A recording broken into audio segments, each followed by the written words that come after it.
장혜찬 평론가가 준비했습니다. 추미애 전 장관에 관한 예언입니다.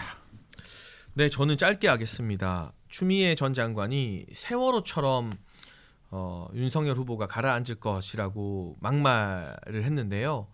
이거 만약 이 야당 정치인이 했다면 하루 종일 며칠 내내 아마 언론에서 도배가 되었을 겁니다. 그래서 이 국민의힘이 지금 위기 상황이에요. 이 위기 상황이 되자 여당의 땡땡땡땡이 드러난다는 건데 저는 인면수심이 드러난다로 평가를 하겠습니다. 인면수심이 드러난다. 네, 이건 정말 사람 탈을 쓰고는 하기 힘든 발언이라는 거죠. 더군다나 세월호 사건 같은 경우는 이 민주당 정치인들, 물론 여야를 가릴 일은 아닙니다만 민주당 정치인들이 세월호 배지 아직까지 차고 활동하는 분들도 있고, 그런데 정권을 잡았음에도 불구하고 세월호 진상조사나 이런 부분들이 미진하다고 오히려 유가족분들로부터 항의를 받기도 하고, 이 세월호를 계속해서 정치적으로 활용해왔던 게 민주당이다라는 점은 부인하기 어려울 겁니다. 그런데 이 세월호를 하나의 어떤 실패의 상징으로 비유했었다는 것 자체가 굉장히 부적절한 비유이지 않는가. 네. 그동안 민주당이 세월호에 대해서 보여줘왔던 어떤 언행이나 행동 등이 정말 순수하게 세월호 피해자들이나 유족들을 돕기 위한 것이 아니라 본인들의 정치를 위해서 이용한 것이다라는 걸 드러내는 하나의 증거가 아닌가. 네. 추미애 전 장관 이제 강성친문의 핵심의 발언을 통해서 이 같은 게 증명된 것 같고요. 세월호처럼 윤석열 후보가 가라앉을 것이라는 막말은 윤석열 후보나 국민의힘을 향한 막말이기 이전에 세월호 피해자들과 유가족들을 향한 도저히 용납할 수 없는 막말이다. 과연 이런 인식을 가진 분이 민주당에서 당대표, 5선 의원, 대선 후보, 법무부 장관까지 했다는 것 참 개탄스러울 뿐이고요. 한편으로는 왜 여당 이 중진 지금 명예선대위원장의 이 같은 세월호 비유에 대해서 언론이나 여론이 좀 잠잠한가 좀 이해가 안 되는 측면이 있습니다. 만약 네. 같은 맥락의 비유를 그렇죠. 야당 정치인이 방송이나 SNS에서 했다면 맞아요. 하루 종일 종편도 난리가 나고 포털 메인 뉴스도 난리가 났을 겁니다. 네.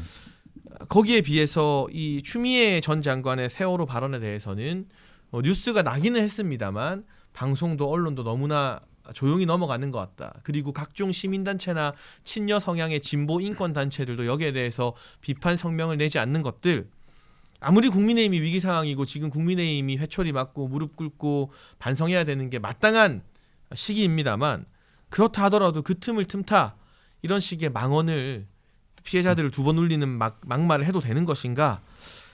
민주당과 추미애 전 장관의 세월호를 정치에 이용하는 인면수심이 드러났다는 점에서 강하게 지적을 하고 싶습니다.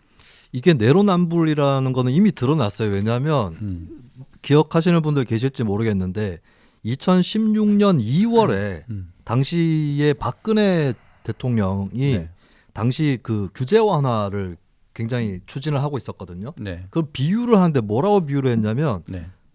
규제를 물에 빠뜨려 가지고 필요한 것만 건지면 된다라고 비유를 했어요. 네. 그 세월호 참사를 직접적으로 언급한 건 아니지만 안 그래도 그 참사에 대해서 책임을 제기하는 국민들이 많이 있는데 하필이면 물에 빠뜨리는 비유를 쓰느냐. 이것 때문에 당시에도 논란이 굉장히 많았었거든요. 네. 그때 조국 서울대 교수는 SNS에 이렇게 글을 썼다고 합니다. 하고 많은 비유 중 이런 비유를 하는 심리 구조는 어떤 것인가? 네, 똑같은 이게 추미애 전 장관한테 똑같이 할 수 있는 말이에요. 하고 많은 비유 중에 이런 비유를 하는 심리 구조는 어떤 것인가? 네, 이게 추미애 전 장관이 이준석 대표하고 이준석 선장하고 이름이 같은 그것에서 착안을 해가지고 그런 비유를 한 모양인데 네.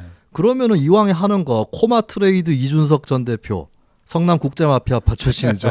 거기하고는 왜 비유를 못 합니까? 이재명이 연상이 되니까 그건 또 하고 싶었지만 못했겠죠. 그래서 저는 추미애 전 장관이 이준석 그 선장 얘기를 했을 때 코마 트레이드 이준석을 바로 떠올렸어요.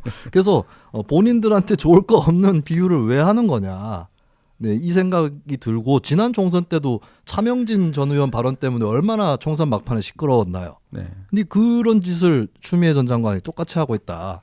그랬죠. 네. 그리고 아까 장혜찬 평론가님이 언론에서 잠잠하다고 말씀하셨는데 이 부분은 언론도 책임이 당연히 있다라고 봅니다. 아무리 세월호 이슈가 시간이 지나가지고 좀 흐릿해졌다 할지언정 같은 잣대를 들이대야 한다는 것은 변함이 없는 이치죠.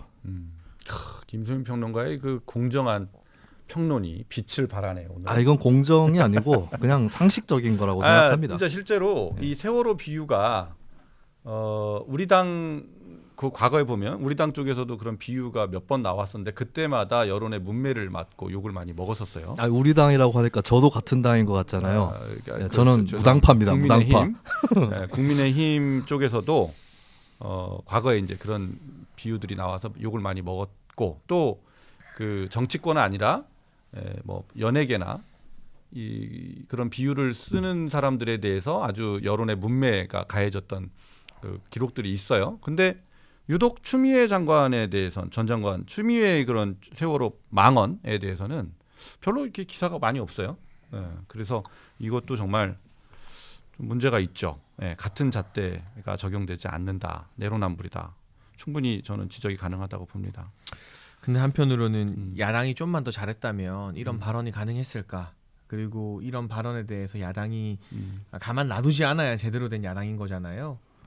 그런데 그 부분 야당이 어려운 틈을 틈타서 이렇게 인면수심이 드러나는 건데 한편으로는 야당이 야당 노릇 못하고 있는 데 대해서 참 추미애 전 장관의 이런 발언이 나오고 이게 약간 용인되는 그냥 물에 물 탄 듯 슬 넘어가는 이런 분위기를 만들었다는 데 대해 야당도 책임이 있기 때문에 참 죄송스럽고 뭐 그런 마음이고 참 뭐라 네. 말하기가 좀 장혜철 힘듭니다. 평론가 네. 그런 자세도 굉장히 저는 바람직한 것 같아요. 네. 우리가 무슨 지금 말하면 우리가 국민의힘이 무슨 말을 하면 니네나 잘해 임마 이런 얘기를 들을 수 있는 상황이에요. 그래서 목소리에 힘이 실리지 않는 거죠. 그래서 빨리 그 선대위 캠프 문제가 빨리 정리가 돼야 될 것 같습니다.